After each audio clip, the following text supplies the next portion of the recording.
ہمت دے، تھوک دو ایسے چہرے پر جو تمہیں اس حرام کام کے لیے آمادہ کرو، جھٹک دو اس باپ کے ہاتھ کو جو تمہیں اس جرم میں مبتلا کرنا چاہے۔ تم اپنے باپ کو چیخ کر کہو کہ ابا جب میں ماں کے پیٹ میں تھا میرے اللہ نے 9 مہینے خون کی نلکی سے مجھ کو رو دیا، اللہ تعالیٰ نے میرے پیدا ہونے سے پہلے میرے ماں کے سینے میں میرے لیے مدود کا انتظام کیا۔ جو اللہ اتنا بڑا کرم فرمانے والا ہے کہ ماں کے پیٹ میں مجھے 9 مہینے کھلا سکتا، پیدا ہونے سے پہلے دودھ کا انتظام کر سکتا، وہ اللہ جوانی میں ڈاکہ ڈالے بغیر بھی عزت کی روٹی دے سکتا ہے۔ اللہ تعالیٰ آپ کو ہمت دے، جو بھی بیٹے والے یہاں بیٹھے ہو اور جو بھی جوان بیٹا بغیر شادی کے بیٹھا ہے، اللہ کے نام پہ ہمت کرو کہ میں خدا کو راضی کرنے کے لیے، رسول کے طریقے کو زندہ کرنے کے لیے اور اپنے گھر کو اس گناہ سے بچانے کے لیے مجھے اللہ ہمت دے۔ بولو انشاءاللہ، بغیر منہ کا کٹورا کھولے، بغیر بھیک مانگے، بغیر کسی کے گھر میں ڈاکہ ڈالے، بولو انشاءاللہ نکاح کا عمل کرو گے کہ نہیں کرو گے؟ انشاءاللہ۔ اس میں تو ہم ہاتھ اٹھوائیں گے، ہاں، اس لیے کہ یہ معاملہ ذرا تھوڑا مضبوط بھی ہے۔ اللہ تعالیٰ ہمت دے، محبت سے چھوم کر ایک مرتبہ ہاتھ اٹھاؤ، انشاءاللہ نبی کے طریقے کے مطابق نکاح کے عمل کو انجام دیں گے۔ حضرت بیٹھے ہیں، پورے ملک میں دورہ ہوتا، ہزاروں میں نہیں لاکھوں بیٹیاں ارتداد کی چوکٹ پٹ گئی۔ آج کوئی اس کا آنسو پوچھنے والا نہیں، آج کوئی دن ایسا نہیں گزرتا کہ اخبار کے پڑھنے میں کسی سماج کی بیٹی کو آج جہیز کے نام پر جلایا یا جہیز کے نام پر موت کے گھاٹ اتارا نہ گیا ہو۔ لوگوں کیا اسی سماج کو دیکھنے کے لیے ہم پیدا ہوئے؟ کیا ہماری ذمہ داری یہ نہیں ہے؟ آپ بتاؤ، کیا دنیا میں اب کوئی نبی آئے گا؟ ارے بولو، نبی آئے گا؟ نہیں آئے گا۔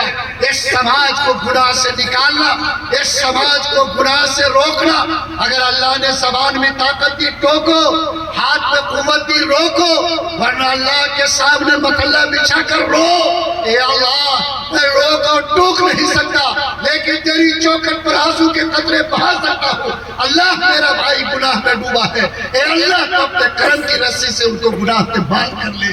بولو، یہ ایمانی ذمہ داری بنتی ہے یا نہیں بنتی ہے؟ میرے بھائیوں، میں یہ چاہتا ہوں کہ آج ہم لوگ نیت کریں انشاءاللہ عمل کی کتاب قرآن کو سمجھ کر، بولو عمل میں اس کے نور کو اتارنے کی کوشش کریں گے انشاءاللہ۔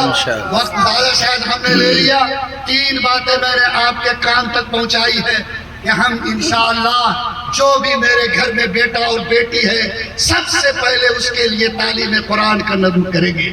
جوان بھی انشاءاللہ قرآن سیکھنے کے لیے کھڑا ہو، بزرگ بھی اگر قرآن نہیں پڑھے تو وہ بھی قرآن کے حصول علم کا وہ اپنے دل میں ایک شوق پیدا کریں گے۔ نمبر 2، قرآن اللہ کا خط ہے، موت سے پہلے اس کے معنی تک پہنچنے کی ہم فکر کریں گے۔ نمبر 3، قرآن عمل کی کتاب ہے، اس کے نور کو اپنے عمل میں اتاریں گے تو ضرور اللہ تعالیٰ کی مہربانی ہم کو نصیب ہوگی۔ آج اس 3 سال کے ادارے نے 7 بچے کو حافظ قرآن بنایا۔ لوگوں، قرآن آپ نے ناظرہ پڑھا دیا، کیا یہ ارمان اور تمنا نہیں ہے کہ میرا ایک بیٹا حافظ قرآن بن جائے؟ میں آپ سے یہ کہتا ہوں، اللہ توفیق دے اپنے بیٹے کو حافظ قرآن بناؤ۔ اگر اس سے بھی آگے بڑھو، اپنے 4 بھائی میں سے ایک کے بیٹے کو قرآن پڑھاؤ۔ اللہ اگر اتنی بھی نہ دے، جس سماج میں اور جس خاندان میں رہتے ہو، کوشش کرو کہ انشاءاللہ اس میں ضرور ایک حافظ قرآن تیار ہو۔ آج قرآن کے تعلق سے جو چیلنجز ہمارے سامنے ہیں وہ انگریزوں کے زمانے کے چیلنج ہیں۔ مدرسوں کی دیواروں پر بلڈوزر چلانے، اس کے دیوار کی عظمت کو مسمار کرنے، اس کی چٹائی کی روح کو پامال کرنے کی ناپاک کوششیں جاری ہے۔ ایسے وقت میں جب روس میں وہ حالات پیدا ہوئے تھے، اس جگہ کے مسلمانوں نے قبر کے اندر اتر کر، تاخانوں میں اتر کر قرآن کے سیکھنے کا انتظام کیا تھا۔ آج کی تاریخ میں جو بھی ہمارے لیے امکانات کہیں ہیں، انشاءاللہ ہم اپنے آپ کو قرآن سے جوڑنے اور قرآن کے نور سے منور ہونے کے ساتھ حافظ قرآن بنانے کی بھی فکر کریں گے انشاءاللہ۔ میں نے آیت پڑھی تھی، وَلَقَدْ يَسَّرْنَا الْقُرْآنَ لِلذِّكْرِ فَهَلْ مِن مُدَّكِرٍ۔ ہم نے قرآن کو بالکل آسان بنا دیا۔ ایک طرف قرآن کے بارے میں کہا گیا کہ پہاڑ پر اتار دے تو پہاڑ ریزہ ہو جائے، اور ایک طرف کہا گیا کہ قرآن کو آسان بنایا کہ 12 سال کا 10 سال کا بچہ معصوم اپنے سینے میں قرآن کو محفوظ کر لیتا. یاد رکھو یہ اللہ کی مہربانی ہے, یہ اللہ کی کرم فرمائی ہے. قرآن کا اپنا جلال, قرآن کی اپنی شان تو یہی ہے کہ اگر اللہ تعالیٰ اپنے رحمت کے کور کو اتار لے اور قرآن کی آیت کو کہیں ڈالا جائے تو پہاڑ بھی اس کے بوجھ کو برداشت نہ کر سکے.